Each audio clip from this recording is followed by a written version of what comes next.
I didn't mean to hurt you. I just didn't care enough not to. She laughed after I confronted her about cheating. I started packing without a word. She stopped laughing and went pale. I said, I didn't mean to leave you. I just don't care enough not to, and walked out. Hey viewers, before we move on to the video, please make sure to subscribe to the channel and hit the like button if you want to see more stories like this. And if you have your own story to share, send it to me. My contact info is in the description below. I'd love to feature it in an upcoming video. Thanks. The key was under the mat, right where I told her it would be. My flight home from the Denver conference had been canceled, then reinstated, leaving me landing at midnight instead of 4 p.m. I texted her from the airport, but got no reply. Not unusual for a Friday night. She was probably out with the girls, phone buried in the bottom of some glittery clutch. I just wanted my bed. The silence of my apartment was a relief after 3 days of forced networking. I dropped my suitcase by the door, the thud too loud in the stillness. That's when I saw them. 2 wine glasses on the coffee table, one with a lipstick smear the color of crushed berries. Her color. A man's leather jacket was slung over the back of her reading chair. A jacket I didn't own. A cold, humming void opened in my chest. I walked, robot-like, down the hall. Our bedroom door was ajar. The scene was a cliché. Her sleeping form, back to me, and the motion silhouette of a man beside her. His arm was draped over her waist. On the floor, a condom wrapper glinted in the streetlight, bleeding through the blinds. I didn't scream. I didn't throw anything. The hum in my chest just got louder, drowning out everything. I backed out silently, went to the living room, and sat on the couch, right next to the dirty glasses. I waited. An hour later, I heard a shuffle. The bathroom light went on, then off. He came padding out, shirtless, stopping dead when he saw me. He was younger, with the carefully maintained stubble of a guy who tries hard to look like he doesn't. He didn't say a word, just hurried back down the hall. I heard frantic whispering. Maya emerged alone, wrapped in her silk robe, her face a mask of panic hardening into defiance. The guy, Jake, I'd learn later, slipped past me with his jacket and shoes, not making eye contact, and let himself out. The door clicked shut. The silence returned, now charged and sick. How long? My voice sounded foreign, calm and flat. Leo, it's not what you think. It's exactly what I think. How long, Maya? She crossed her arms, hugging herself. A few times. It doesn't mean anything. Months? Weeks? 3 months. A laugh, bitter and sharp, tried to claw its way up my throat. I swallowed it. 3 months. I'd been in Denver presenting the project that would secure my team's funding. The project I'd worked late on for weeks. The one she'd called Your Boring Spreadsheets, with a teasing kiss. I'd thought the kiss was affection. Now I knew it was dismissal. Why? She threw her hands up. Why? Because you're here, but you're not here. You're always in your head, with your work, with your quietness. Jake is present. He's exciting. So this is my fault. I didn't say that. God, you always do this, twist things to make me the villain. She paced, the robe fluttering. It just happened. I didn't plan it. I just watched her. I saw the girl I'd moved cities for, the woman whose father I'd driven to chemotherapy every week for a month. The person I'd imagined a future with, dissolving before me into a stranger performing an old, tired script. Are you in love with him? What? No. It's different. Do you want to be with him? I don't know. Maybe. It's new. I need to figure it out. I nodded slowly. The hum was crystallizing into a single, clear note. Okay. What's okay? She looked confused, like I'd skipped a page in the argument she'd rehearsed. You should figure it out. I stood up and walked toward our bedroom. The bedroom. Where are you going? Her voice sharpened, chasing me. I didn't answer. I went to the closet and pulled out my old duffel bag from the top shelf. Then I went to my dresser. Socks, boxers, t-shirts, jeans. I packed methodically, folding nothing, just placing them inside. What are you doing? She was in the doorway now, her voice rising an octave. I moved past her to the bathroom. Toothbrush, razor, deodorant. The spare contact lens case. I dropped them into the DOP kit. Stop it, she demanded, following me back into the bedroom. Stop this right now. Are you seriously packing a bag? You're going to leave? Over this. I unzipped my suitcase from the hallway, the one I'd lived out of for 3 days, and started transferring the contents of the duffel into it. Work clothes, Dress shoes. My portfolio. Leo, talk to me. It was just sex. You're being ridiculous. I finally turned to look at her. The defiance was still there, but it was cracking at the edges, revealing the panic beneath. She couldn't control the narrative if I refused to read my lines. Just say something, she shouted, the words bouncing off the walls. I took a slow breath.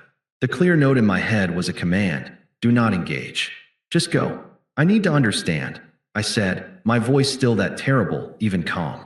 So you're saying you didn't intend to hurt me? No, of course I didn't intend to. God. She let out a frustrated, nervous sound, a half laugh, a scoff. It was meant to diminish me, to frame my pain as an overreaction to her casual transgression. I didn't mean to hurt you. I just didn't care enough not to. There it was, the core of it, polished and offered up with a shrug. Not malice, but absolute, trivial indifference. My love, my trust, our 5 years, they weren't worth the minimal effort of caring enough not to break them. Something settled in me then. Final, like a heavy bolt sliding home. I turned back to my suitcase and zipped it shut. The sound was definitive. I picked it up, hefted my laptop bag onto my shoulder. I walked toward the front door. Her confusion had morphed into real fear. She planted herself between me and the door. Wait, you're actually leaving? Just like that? Where will you go? I stopped, looking at her. Really looking. The woman I loved was gone. This was just the vessel she'd left behind. I saw the pale cast of her skin, the widening of her eyes as she realized I was not performing a tantrum. This was an exit. I didn't mean to leave you, I said, my voice low and perfectly level, a mirror held up to her own words. I just don't care enough not to. The last shred of color drained from her face. Her lips parted, but no sound came out. The laugh was gone, the defiance erased. She just looked hollow. I stepped around her, my movement gentle but irrevocable. I opened the door. I did not look back. I stepped into the hallway, pulling the door closed behind me. It didn't slam. It clicked shut with a soft, final sound, like the lid of a box being closed on something that was already dead. The hotel room smelled like citrus-scented cleaner and emptiness. I'd chosen the cheapest one near the airport, a place designed for transients. I sat on the edge of the stiff bed, my suitcase and laptop bag beside me like loyal, silent dogs. The humming in my chest had subsided, replaced by a vast, quiet static. I felt nothing. Not anger, not sadness. Just a hollow, resonant absence, as if the core of me had been surgically removed and I was left observing the empty cavity. I didn't cry. I just existed. I ordered a club sandwich from room service at 2 a.m. and ate it methodically, tasting nothing. I watched infomercials until the sun came up, the cheerful hosts a bizarre soundtrack to the end of my life as I knew it. In the gray morning light, the memories began to intrude. Not the good ones. Those would hurt too much, and my mind seemed to protectively block them.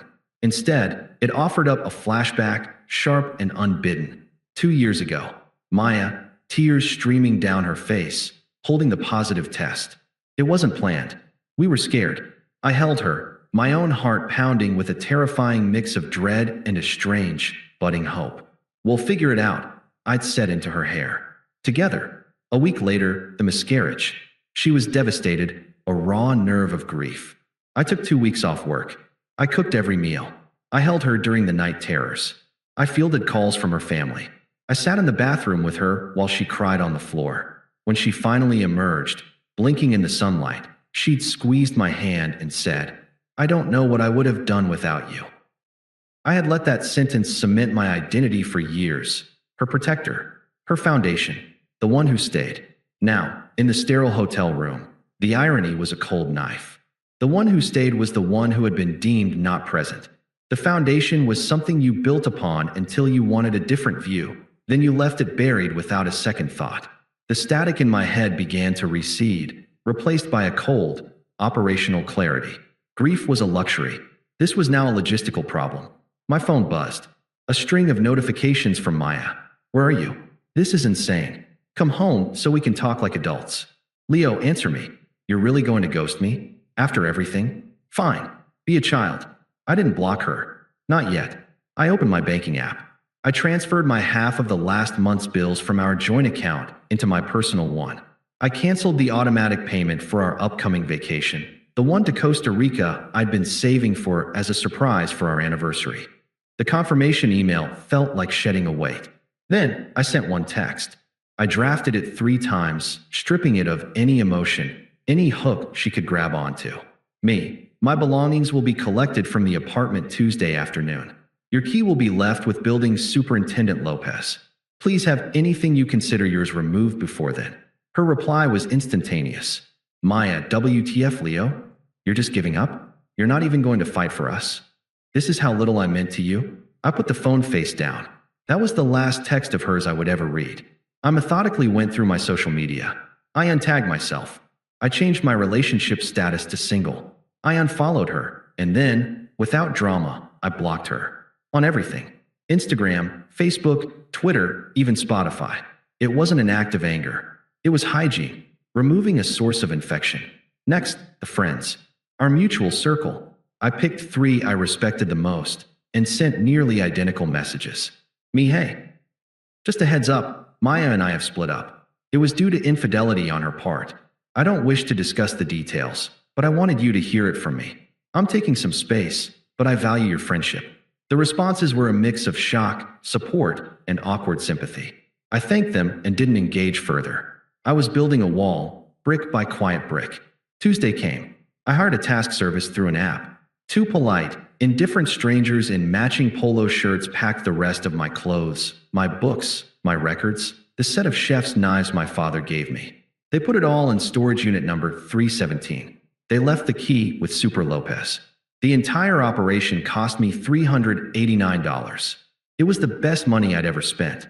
The next few weeks passed in a strange, peaceful rhythm. I extended my stay at the airport hotel, then found a furnished sublet downtown, a minimalist box with a view of other buildings. I went to work. I did my job. I came home. I started running along the river, the pounding of my feet on the pavement a meditation. The silence in my apartment was no longer empty. It was clean. The first ripple of karma came 3 weeks later, via Derek, one of the mutual friends I'd messaged. We met for a beer, his idea. So, he said, shifting uncomfortably after the first sip. You've really gone dark, man. Just focusing, I said. On what? On not focusing on the past. He nodded, then leaned in slightly. Look, I probably shouldn't tell you this, but since you're so calm, things aren't great with Maya and Jake. I took a sip. I said nothing. My silence was an invitation for him to continue, not out of curiosity, but because I understood he needed to unload. She moved him in, like, a week after you left. Big drama. But the guy, he's a mess. Lost his bartending job, showed up drunk or not at all. I heard from Sarah that he's got a bit of a record. Petty theft, disorderly conduct. I remained quiet. And Maya's, not the same. She posted all these new chapter pics with him, but last week, she posted this vague quote about trusting the wrong people. Then deleted it. Sarah said she saw them screaming at each other in a parking lot. He threw a takeout bag at her car. I felt a distant, abstract pity. The kind you feel for a character in a movie making obviously terrible choices. It had no connection to me. Sounds unstable. I said finally, my voice neutral. Yeah, no kidding. You dodged a bullet, man. I didn't agree or disagree. A bullet implies something was shot at you. This felt more like I'd voluntarily stepped off a path that was crumbling ahead of me anyway. That night, back in my quiet sublet, my phone buzzed with a text from an unknown number. Unknown, Leo, it's Maya. I know you blocked me. Please, I made a huge mistake. Can we just talk? I'm so sorry for what I said. What I did. I'm so sorry. The words sat there on the screen, glowing in the dark room. I felt nothing. No thrill, no schadenfreude, no softening. Her apology was a pebble thrown into the ocean of my indifference. I didn't reply. I didn't block the number. I simply swiped the notification away. The screen went dark, reflecting my own placid expression back at me. The silence, once again, was absolute. And for the first time since I'd found those wine glasses, it felt like mine. The silence after her first text wasn't a tactic. It was simply my new state of being. Her words entered the atmosphere of my life and dissipated like smoke in a vast, open space. I didn't feel strong or vindicated. I felt free. The shackles hadn't been broken in a dramatic struggle. I'd simply realized they were never locked, and I'd walked away from them. My life began to refill, not with noise, but with substance. I signed up for a woodworking course at the community center, something I'd always talked about with Maya, who'd called it a dusty old man hobby. The smell of sawdust and the focus required to make a straight cut were a meditation. I reconnected with Ben, a college friend she'd deemed too cynical, and we started hiking every Sunday. The conversations were easy, punctuated by comfortable silences as we climbed. I didn't talk about her. He didn't ask. Meanwhile, the world of my past continued to combust without me. The updates came sparingly, through the reluctant grapevine of mutual acquaintances who seemed to need to confirm the train wreck. Jake's unraveling was swift and public. A friend of a friend posted a blurry, dramatic video from a downtown bar 2 months after I'd left. It was Jake, shirtless and screaming, being pinned to the hood of a police cruiser. The caption read, "Dude tried to fight the bouncer, the bartender, and the cops. #yikes. I scrolled past. It was someone else's tragedy. Then came the first flying monkey. It was a call from Lacey, Maya's closest friend, and a woman who had always viewed me as a mildly disappointing accessory to Maya's life. "Leo, hi. God, it's been a while." Her voice was saccharine with false warmth. "Lacey, I was in my workshop, sanding the edge of a maple serving board. Listen, I'm calling as a friend to you both. I know what Maya did was unforgivable. I didn't affirm or deny. I kept sanding." The rhythmic swish-swish was a calming counterpoint to her voice. "But she's really in a bad way. That guy, Jake, he was a monster. He maxed out her credit card. He gave her a black eye before he got arrested. She's devastated and alone. Swish-swish. She's learned her lesson, Leo. A really, really hard one. I think if you just heard her out, it might help her heal. She still loves you, you know. She's just so lost." I put the sander down. The wood was smooth under my fingertips. "I appreciate you reaching out, Lacey," I said, my voice even. "But my decision is final. I hope she finds the support she needs." The subtext was clear, from someone else. There was a long pause. My politeness had disarmed her script. "You're really that cold?" she finally said, the sweetness evaporating. "I'm that resolved," I corrected gently. "Take care." The next attempt was more direct. A voicemail from Maya's sister, Chelsea, a woman whose approval I'd spent years fruitlessly chasing. "Leo, it's Chelsea. Look, I never got involved in your guy's stuff, but this is too far. She messed up, okay? People make mistakes. But you abandoning her completely when she's at her lowest? That's not the man I thought you were. That Jake creep is in jail where he belongs. But she's the one doing life sentence in her own head. Have some compassion. Call her." I deleted the voicemail. The man she thought I was a fiction, a placid, accommodating figure who existed to stabilize her sister. That man was gone. The final, desperate data point came not through a person, but through the digital haze. Out of morbid curiosity one slow evening, Ben pulled up Jake's public court records on his laptop. There it was, multiple charges from the bar fight, plus a previous warrant for violating a restraining order from another ex-girlfriend. The man was a pattern, not an anomaly. Maya hadn't traded up for excitement. She'd jumped from a stable platform onto a known fault line. Then, my phone lit up with a local number. I let it go to voicemail. An hour later, I listened. It was Maya, but not the pleading, shattered woman from the texts. This voice was raw, ragged, and crackling with a fury that had finally broken through the victim facade. "You know what, Leo? Fine. You win. You're the perfect, stoic martyr. I get it." Her words were slurred, either by drink or tears. "I'm the villain. I'm the crazy bitch who ruined everything. But you were never capable of real love, were you? Real love forgives. Real love fights. You just leave. You're a ghost. A fucking pleasant, polite ghost. I lost everything. Everything. And you can't even pick up the phone to tell me I got what I deserved? You're a coward. A cold, heartless coward. I'm better off. Do you hear me? I am better off." The message ended with a muffled crash, like something being thrown. Then sobbing. Then a dial tone. I saved the voicemail. Not out of sentiment, but as a reminder. This was the authentic core, once the performance of remorse failed to get a reaction. This was the anger of a person who believed their consequences should be someone else's responsibility to alleviate. The last vestige of any softness inside me petrified, turning to stone. She had shown me her truth twice now, first in her indifference, then in her rage. I believed her both times. That weekend, I finished the maple serving board. I oiled it, and it glowed, the grain rich and deep. Ben came over, and I grilled steaks. We ate off my new creation. As we sat on my sublet small balcony, the city lights twinkling, a deep, unshakable peace settled over me. The noise from my past was a distant, fading echo. Here, in the quiet present, I was building something real. One straight cut, one calm day at a time. The stage was set. The final act wasn't mine to perform. But I knew, with a certainty that felt like fate, that she would try to drag me back into her play one last time.